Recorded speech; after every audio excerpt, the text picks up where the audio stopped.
بہت پرانے زمانے کی بات ہے۔ بغداد کے شہر کے ایک چھوٹے سے محلے میں دو یتیم بھائی رہا کرتے۔ بڑے کا نام یونس اور چھوٹے کا نام عمران تھا۔ ان کے ماں باپ سخت بیماری میں مبتلا ہوئے اور چند ہی دنوں میں دنیا سے رخصت ہو گئے۔ یونس اس وقت 13 سال کا اور عمران صرف 10 سال کا تھا۔ والدین کے جانے کے بعد ان کے پاس ایک چھوٹا سا گھر اور تھوڑی سی رقم باقی تھی۔ اب عمران کے لیے یونس ہی سب کچھ تھا۔ یونس کو اپنے والد کی آخری نصیحت بار بار یاد آتی، بیٹا اللہ پر بھروسہ کبھی مت چھوڑنا، وہی ہمارا سب سے بڑا سہارا ہے۔ وقت گزرتا گیا، محلے والے شروع کے دنوں میں تو مدد کرتے رہے، کوئی کھانا دے جاتا، کوئی کپڑے چھوڑ دیتا۔ یونس شکریہ بھی ادا کرتا اور دعا بھی دیتا، مگر وہ جانتا تھا کہ یہ مدد ہمیشہ نہیں رہے گی، اسے خود کوئی نہ کوئی کام ڈھونڈنا ہوگا۔ یونس نے عمران سے کہا، ہمیں محنت کرنی ہوگی لیکن اللہ پر بھروسہ نہیں چھوڑنا، چاہے کتنی بھی مشکل کیوں نہ آئے، ہم کوئی غلط کام نہیں کریں گے۔ عمران نے معصومیت سے سر ہلایا۔ اگلے دن یونس شہر کے بڑے بازار گیا، کبھی سبزی والے کے پاس، کبھی کسائی کے پاس اور کبھی کپڑے والی دکان پر، مگر ہر جگہ اس کی کم عمری کی وجہ سے اسے کام نہیں ملا۔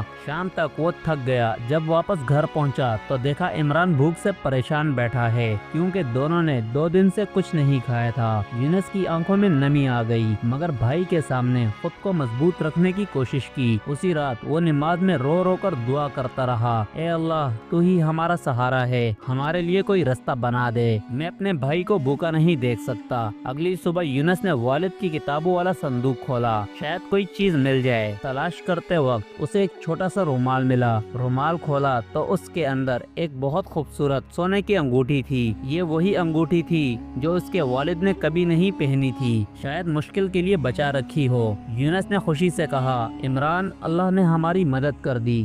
دونوں بھائی انگوٹھی لے کر بازار پہنچے۔ بازار میں زیور خریدنے اور بیچنے کی کئی دکانیں تھی۔ وہ ایک دکان پر رکے جہاں سفید داڑھی والا ایک نیک دل بوڑھا آدمی بیٹھا تھا، جسے سب دادا کے نام سے جانتے تھے۔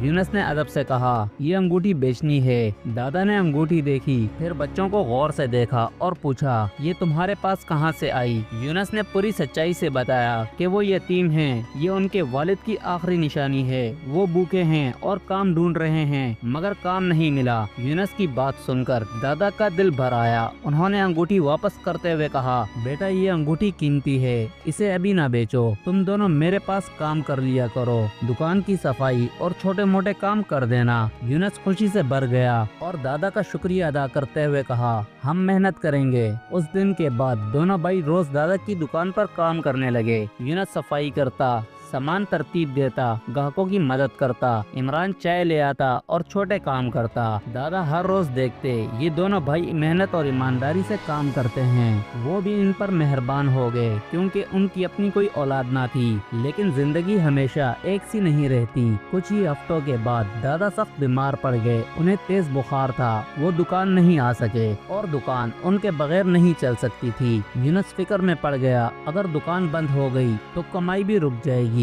لیکن اس نے ہمت نہیں ہاری۔ یونس نے عمران سے کہا، ہمیں دادا کا خیال رکھنا چاہیے، یہ ہمارا فرض ہے، اللہ ضرور کوئی راستہ نکالے گا۔ دونوں بھائی دکان کے پیچھے والے چھوٹے سے گھر پہنچے۔ دادا بستر پر کمزوری میں پڑے تھے۔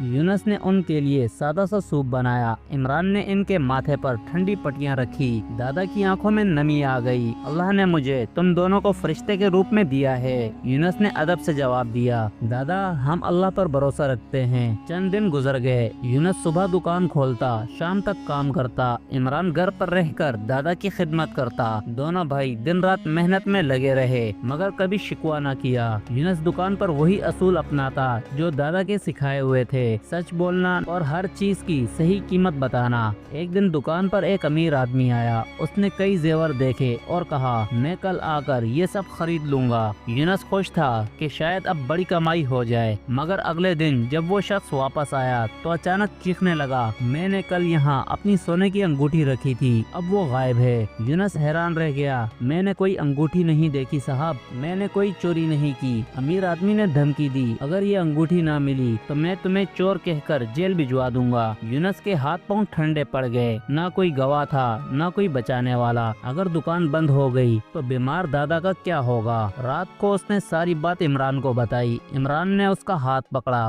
بھائی پریشان مت ہوں،